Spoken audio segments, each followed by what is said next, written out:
करता है बाबा हम पास तेरे उड़ आए, पास तेरे उड़ आए।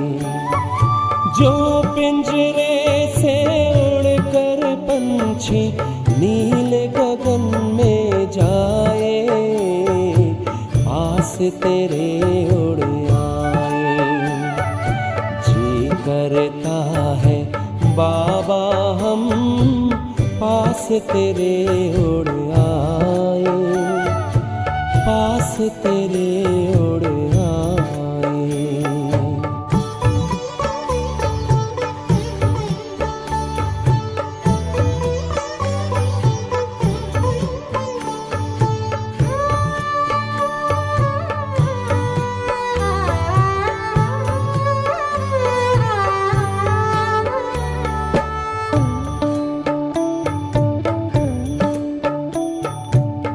कोई शय ना भाती है अब याद घर की आती है, करे इशारा किरण तुम्हारी जैसे हमें बुलाती है।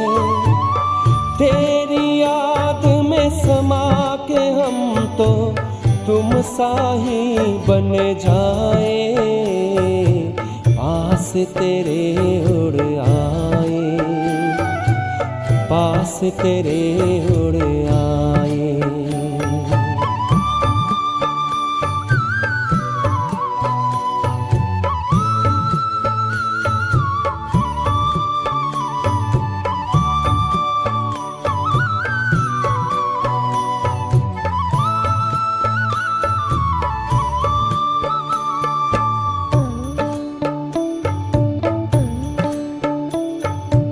बस कुछ पल की बात है, फिर घर चलना साथ है।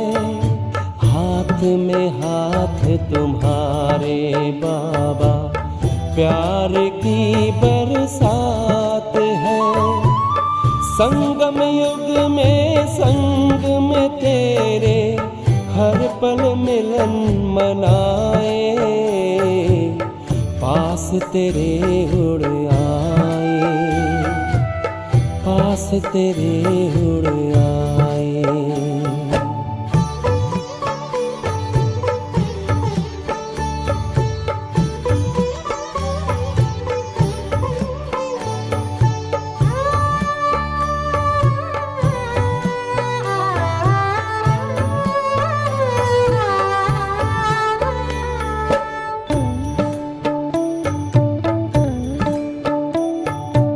अंबर से भी पार है, मणियों का गार है। परम शांति विश्राम यहाँ पर ज्योति का भंडार है। परमानंद सुधा नैनों से वसुधा पर छलकाए, पास तेरे उड़ आए। जी करता है बाबा हम पास तेरे उड़ आए, पास तेरे उड़ आए। जो पिंजरे से उड़कर पंछी नील गगन में जाए, पास तेरे उड़ आए। जी करता है बाबा हम पास तेरे उड़ आए, पास तेरे उड़ आए।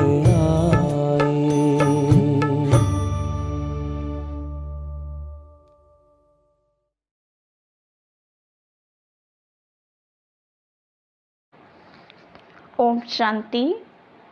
30/5/2024 प्यारे बाप दादा के मधुर महावाक्य। मीठे बच्चे, तुम्हें पहला पहला निश्चय चाहिए कि हमको पढ़ाने वाला स्वयं शांति का सागर, सुख का सागर बाप है। कोई मनुष्य किसी को सुख शांति नहीं दे सकता। प्रश्न, सबसे ऊंची मंजिल कौन सी है? उस मंजिल को पाने का पुरुषार्थ क्या है? उत्तर, एक बाप की याद पक्की हो जाए, बुद्धि और कोई की तरफ ना जाए, यह ऊंची मंजिल है। इसके लिए आत्म अभिमानी बनने का पुरुषार्थ करना पड़े। जब तुम आत्म अभिमानी बन जाएंगे तो सब विकारी ख्यालात खत्म हो जाएंगे, बुद्धि का भटकना बंद हो जाएगा, देह के तरफ बिल्कुल दृष्टि ना जाए। यह मंजिल है। इसके लिए आत्म अभिमानी भव। ओम शांति। रूहानी बच्चों प्रति रूहानी बाप बैठ समझाते हैं। इनको ब्रह्मा बाबा को रूहानी बाप नहीं कहेंगे। आज के दिन को सत गुरुवार कहते हैं। गुरुवार कहना भूल है। सत गुरुवार, गुरु लोग तो बहुत ढेर हैं, सतगुरु एक ही है। बहुत हैं जो अपने को गुरु भी कहते हैं, सतगुरु भी कहते हैं। अभी तुम बच्चे समझते हो, गुरु और सतगुरु में तो फर्क है। सत अर्थात ट्रुथ, सत्य एक ही निराकार बाप को कहा जाता है, ना कि मनुष्य को। सच्चा ज्ञान तो एक ही बार ज्ञान सागर बाप आकर देते हैं। मनुष्य को कभी सच्चा ज्ञान दे नहीं सकते। सच्चा है ही एक निराकार बाप। इनका नाम तो ब्रह्मा है। ये किसी को ज्ञान दे ना सके। ब्रह्मा में ज्ञान कुछ भी था नहीं, अभी भी कहेंगे इनमें सारा ज्ञान तो है नहीं। संपूर्ण ज्ञान तो ज्ञान सागर परमपिता परमात्मा में ही है। अभी ऐसा कोई मनुष्य है नहीं जो अपने को सतगुरु कहला सके। सतगुरु माना संपूर्ण सत्य। तुम जब सत्य बन जाएंगे तो फिर ये शरीर नहीं रहेगा। मनुष्य को कभी सतगुरु कह नहीं सकते। मनुष्य में तो पाई की भी ताकत नहीं है। यह खुद कहते हैं मैं भी तुम्हारे जैसा मनुष्य हूँ। इसमें ताकत की बात उठ नहीं सकती। ये तो बाप पढ़ाते हैं, ना कि ब्रह्मा। यह ब्रह्मा भी उनसे पढ़कर फिर पढ़ाते हैं। तुम ब्रह्मा कुमार कुमारियाँ कहलाने वाले भी परमपिता परमात्मा सतगुरु से पढ़ते हो। तुमको उनसे ताकत मिलती है। ताकत का मतलब ये नहीं कि कोई को घूंसा मारो जो गिर पड़े। नहीं, यह है रूहानी ताकत जो रूहानी बाप द्वारा मिलती है। याद के बल से तुम शांति को पाते हो और पढ़ाई से तुमको सुख मिलता है। जैसे और टीचर्स तुमको पढ़ाते हैं वैसे बाप भी पढ़ाते हैं। यह भी पढ़ते हैं, स्टूडेंट हैं। देहधारी जो भी हैं वे सभी स्टूडेंट हैं। बाप को तो देह है नहीं, वो है निराकार। वही आकर पढ़ाते हैं। जैसे और स्टूडेंट पढ़ते हैं वैसे तुम भी पढ़ते हो। इसमें मेहनत की बात नहीं। पढ़ने समय हमेशा ब्रह्मचर्य में रहते हैं। ब्रह्मचर्य में पढ़कर जब पूरा करते हैं तब बाद में विकार में गिरते हैं। मनुष्य तो मनुष्य जैसे ही देखने में आते हैं। कहेंगे ये फलाना आदमी है, यह LLB है, यह फलाना ऑफिसर है।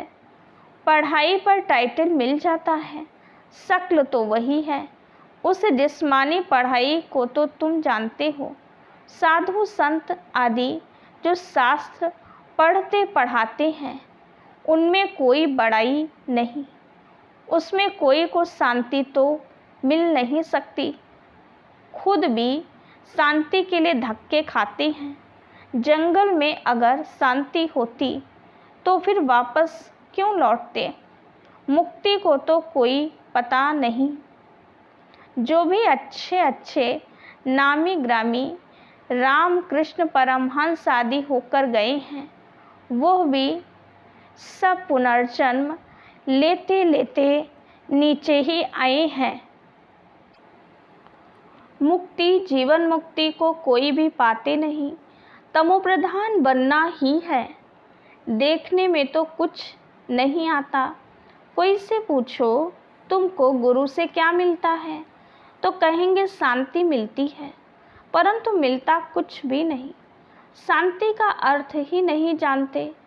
अभी तुम बच्चे समझते हो बाबा ज्ञान का सागर है और कोई साधु संत गुरु आदि शांति का सागर हो ना सके। मनुष्य किसको सच्ची शांति दे नहीं सकते। तुम बच्चों को पहले पहले तो निश्चय करना है। शांति का सागर एक बाप है जो हमको पढ़ाते हैं। सृष्टि का चक्र कैसे फिरता है वो भी बाप ने समझाया है। मनुष्य को कभी सुख शांति दे नहीं सकते। ये ब्रह्मा उनका रथ है। तुम्हारे जैसा स्टूडेंट ही है। यह भी गृहस्थ व्यवहार में रहने वाला था। सिर्फ बाप को अपना रथ लोन पर दिया है, सो भी वानप्रस्थ अवस्था में। तुमको समझाने वाला एक बाप है। वह बाप कहते हैं सबको निर्विकारी बनना है। जो खुद नहीं बन सकते तो फिर अनेक प्रकार की बातें करेंगे, गालियां भी देंगे। समझते हैं हमारा जन्म जन्मांतर का भोजन जो बाप का वर्षा मिला हुआ है वो छुड़ाते हैं। अब छुड़ाते तो वो बेहद का बाप है ना। इनको भी उसने छुड़ाया। बच्चों को भी बचाने की कोशिश की। जो निकल सके उनको निकाला। अब तुम बच्चों की बुद्धि में है कि हमको पढ़ाने वाला कोई मनुष्य नहीं है। सर्वशक्तिमान एक ही निराकार बाप को कहा जाता है और किसको कहा नहीं जाता। वही तुमको नॉलेज दे रहे हैं। बाप ही तुमको समझाते हैं। यह विकार तुम्हारा सबसे बड़ा दुश्मन है। इनको छोड़ो। फिर जो नहीं छोड़ सकते हैं वे कितना झगड़ा करते हैं। माताएं भी कोई कोई ऐसी निकल पड़ती हैं जो विकार के लिए बड़ा हंगामा करती हैं। अभी तुम हो संगम युग पर। यह भी कोई नहीं जानते कि यह पुरुषोत्तम संगम युग है। बाप कितना अच्छी रीति समझाते हैं। बहुत हैं जिनको पूरा निश्चय है, कोई को सेमी निश्चय है, कोई को 100%, कोई को 10% भी है। अब भगवान श्रीमत देते हैं, बच्चे मुझे याद करो। यह है बाप का बड़ा फरमान। निश्चय हो तब तो उस फरमान पर चले ना। बाप कहते हैं, मेरे मीठे बच्चों, तुम अपने को आत्मा समझ बाप को याद करो। इनको याद नहीं करना है। मैं नहीं कहता, बाबा मेरे द्वारा तुमको कहते हैं। जैसे तुम बच्चे पढ़ते हो तो यह भी पढ़ता है। सब स्टूडेंट हैं। पढ़ाने वाला एक टीचर है। वो सब मनुष्य पढ़ाते हैं।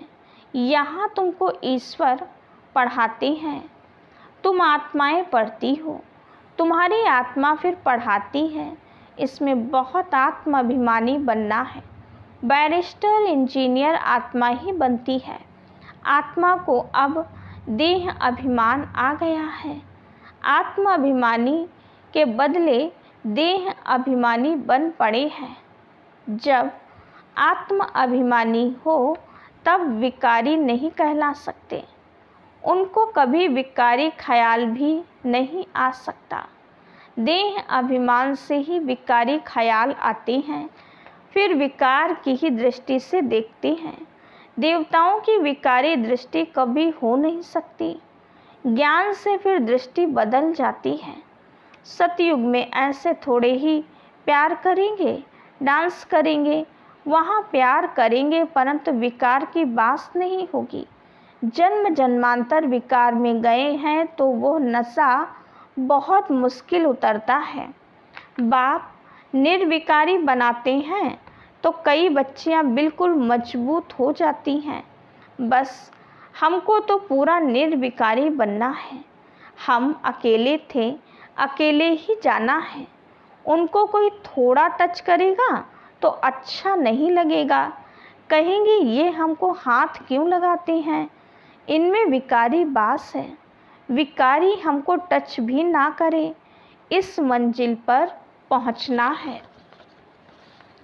देह तरफ बिल्कुल दृष्टि ही ना रहे, वो कर्मातीत अवस्था अभी बनानी है। अभी तक ऐसा नहीं है कि सिर्फ आत्मा को ही देखते हैं। मंजिल है। बाप हमेशा कहते रहते हैं, बच्चे अपने को आत्मा समझो।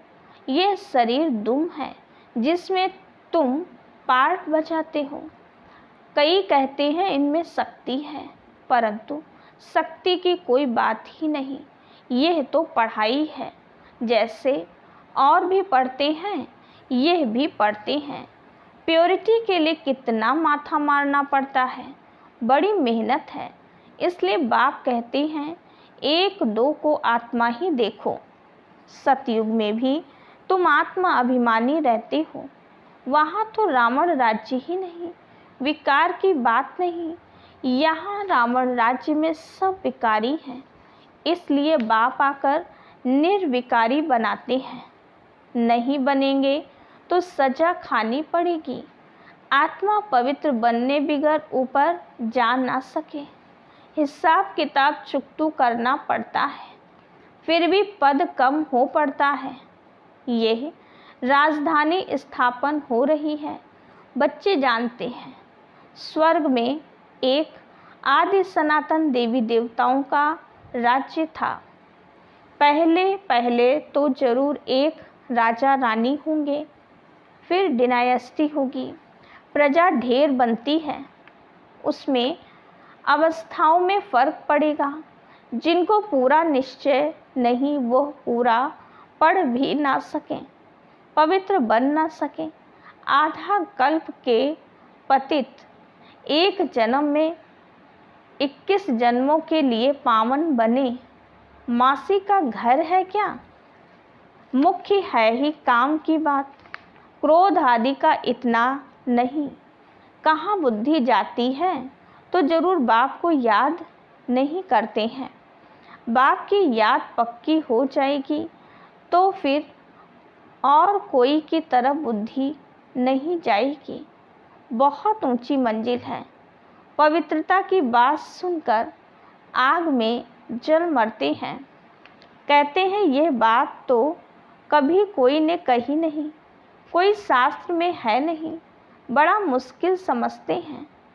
वो तो है ही निवृत्ति मार्ग का धर्म अलग।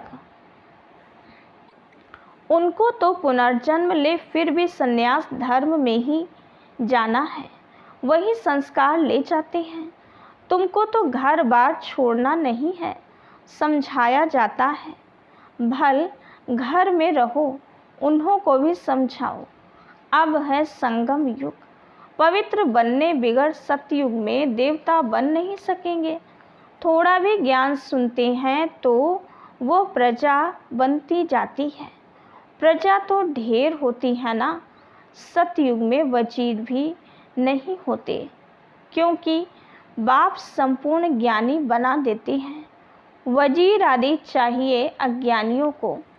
इस समय देखो एक दो को मारते कैसे हैं। दुश्मनी का प्रभाव कितना कड़ा है। अभी तुम समझते हो हम यह पुराना शरीर छोड़ जाकर दूसरा लेते हैं, कोई बड़ी बात है क्या? वह दुख से मरते हैं, तुमको सुख से बाप की याद में जाना है। जितना मुझ बाप को याद करेंगे तो और सब भूल जाएंगे, कोई भी याद नहीं रहेगा। परंतु यह अवस्था तब हो जब पक्का निश्चय हो। निश्चय नहीं तो याद भी ठहर नहीं सकती। नाम मात्र सिर्फ कहते हैं, निश्चय ही नहीं तो याद काहे को करेंगे। सबको एक जैसा निश्चय तो नहीं है ना। माया निश्चय से हटा देती है, जैसे कि वैसे बन जाते हैं। पहले पहले तो निश्चय चाहिए बाप से। संशय रहेगा क्या कि ये बाप नहीं है। बेहद का बाप ही ज्ञान देते हैं। यह तो कहता है, मैं सृष्टि के रचयिता और रचना को नहीं जानता था, मेरे को कोई तो सुनाएगा। मैंने 12 गुरु किए, उन सब को छोड़ना पड़ा। गुरु ने तो ज्ञान दिया नहीं, सतगुरु ने अचानक आकर प्रवेश किया। समझा पता नहीं क्या होना है। गीता में भी है ना, अर्जुन को भी साक्षात्कार कराया। अर्जुन की बात है नहीं, यह तो रथ है ना। यह भी पहले गीता पढ़ता था। बाप ने प्रवेश किया, साक्षात्कार कराया कि यह तो बाप ही ज्ञान देने वाला है, तो उस गीता को छोड़ दिया। बाप है ज्ञान का सागर, हमको तो वही बताएगा ना।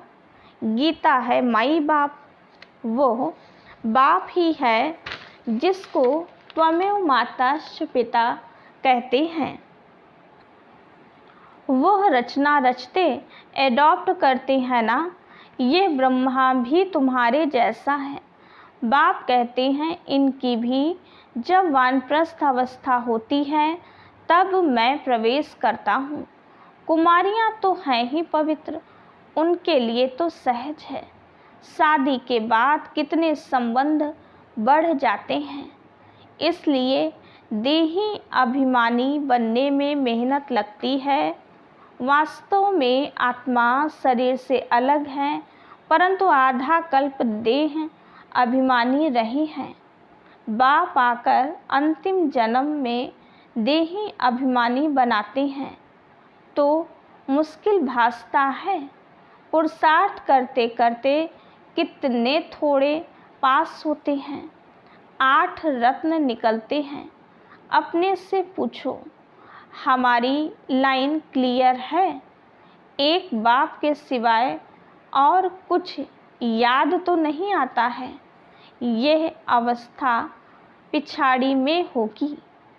आत्म अभिमानी बनने में बहुत मेहनत है। अच्छा, मीठे मीठे सिकीलिधे बच्चों प्रति माता पिता बाप दादा का याद प्यार और गुड मॉर्निंग। रूहानी बाप की रूहानी बच्चों को नमस्ते। हम रूहानी बच्चों की रूहानी बाप दादा को याद प्यार, गुड मॉर्निंग और नमस्ते। धारणा के लिए मुख्य सार। पहली पॉइंट, ज्ञान से अपनी दृष्टि का परिवर्तन करना है। आत्माभिमानी बन विकारी ख्यालात समाप्त करने हैं। किसी भी विकार की बास ना रहे। देह तरफ बिल्कुल दृष्टि ना जाए। दूसरी पॉइंट, बेहद का बाप ही हमें पढ़ाते हैं। ऐसा पक्का निश्चय हो तब याद मजबूत होगी। ध्यान रहे, माया निश्चय से जरा भी हिला ना दे।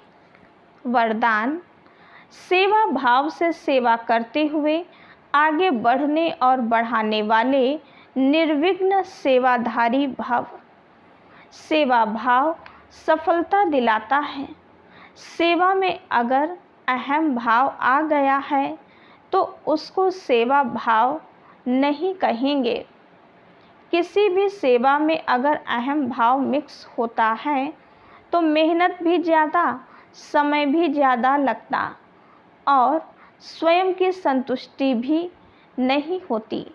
सेवा भाव वाले बच्चे स्वयं भी आगे बढ़ते और दूसरों को भी आगे बढ़ाते हैं।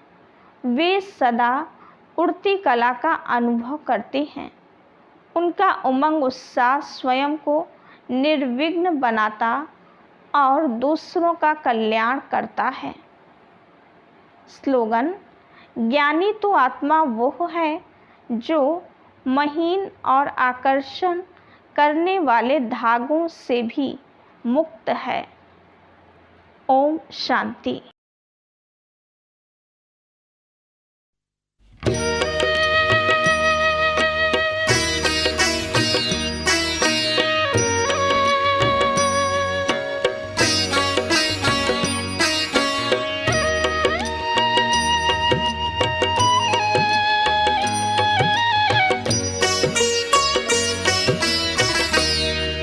वतन में बैठ कर बाबा इशारों से बुलाते हो।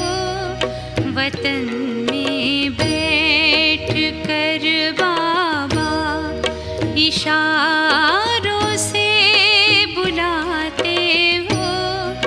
हमें अव्यक्त बनना व्यक्त में आकर सिखाते हो। वतन में बैठ कर बाबा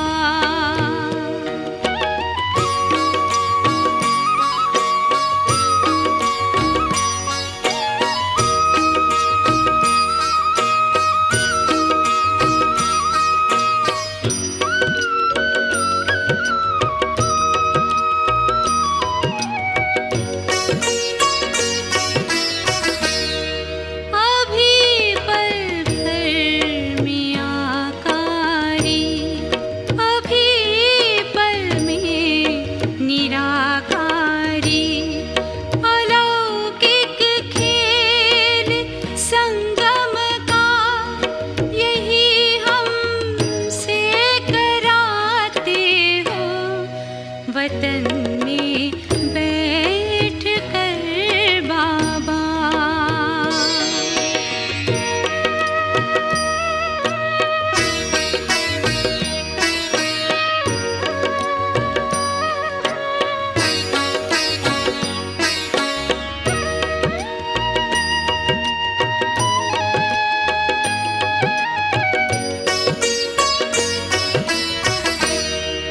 जगत कल्याण भी करना, जग से उपराम भी रहना।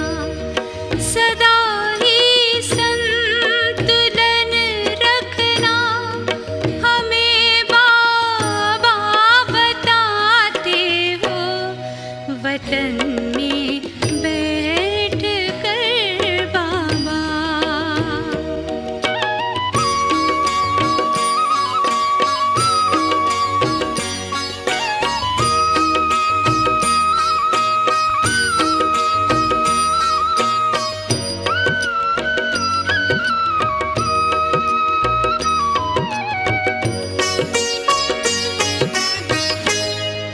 भले गुणगान करें कितना, हमें गुणवान भी बनना। फरिश्ता बन के तुम बाबा हमें खुद सा बनाते हो। वतन में बैठ कर बाबा इशारों